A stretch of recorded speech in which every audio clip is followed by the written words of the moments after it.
നിന്റെ പിണക്കം ഞാൻ മാറ്റി തരാടി. അയ്യോ കയ്യ നോവിക്കാതിന്റെ മോളെ വിടില്ലെന്നില്ല. നീ എന്തേല്ലേ ഇങ്ങോട്ട് നോക്ക്. അയ്യോ നീയോ? ഞാൻ തന്നെ അന്ന് മലപ്പുറത്തുണ്ടായ പീഡന കേസിൽ നിങ്ങൾ പ്രതിയാണെന്ന് പത്രക്കാരെ എഴുതിയിട്ടും ഞാൻ വിശ്വസിച്ചില്ല. ഇപ്പൊ എനിക്കെല്ലാം ബോധ്യമായി. പട്ടാപ്പകല് ഈ മുറിയിൽ വെച്ച് പോലീസ് ആണെന്ന് വെച്ച് ഇന്ത തോന്നിയാസോ കാണിക്കാന്നോ? ആരെവള് അറിയാന്നോ? എനിക്കെങ്കിലും അറിയാം ഞാൻ നീയാണെന്ന് കരുതി. ഓ കാണുന്ന പെണ്ണുങ്ങളെയൊക്കെ ഞാനാണെന്ന് കരുതിയ പിന്നെ സംഗതി എളുപ്പമായല്ലോ. എന്റെ പുതിയ പട്ടുസാരി ബ്ലൗസ് വരെ അവക്ക് എടുത്ത് കൊടുത്തിട്ട് എഴുന്നേക്കടി. ഈ ശീലാവതിയുടെ മുഖം ഞാനൊന്ന് കാണട്ടെ.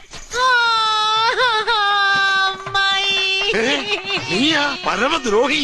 നിക്കണവിടെ എന്റെ സാരി തന്നിച്ചു പോടാ. അമ്മായി നിങ്ങളും ഒരു സ്ത്രീയാണെന്ന് ഓർക്കണം. ഹരിത് എന്നെ വസ്ത്രക്ഷേപം ചെയ്യരുത് എന്റെ കാവിലമ്മേ. അയ്യോ എന്റെ സാരി പിടിക്കാനാ? ഇവിടെ ആരുമില്ലേ? ആരെ പിടിക്കാൻ?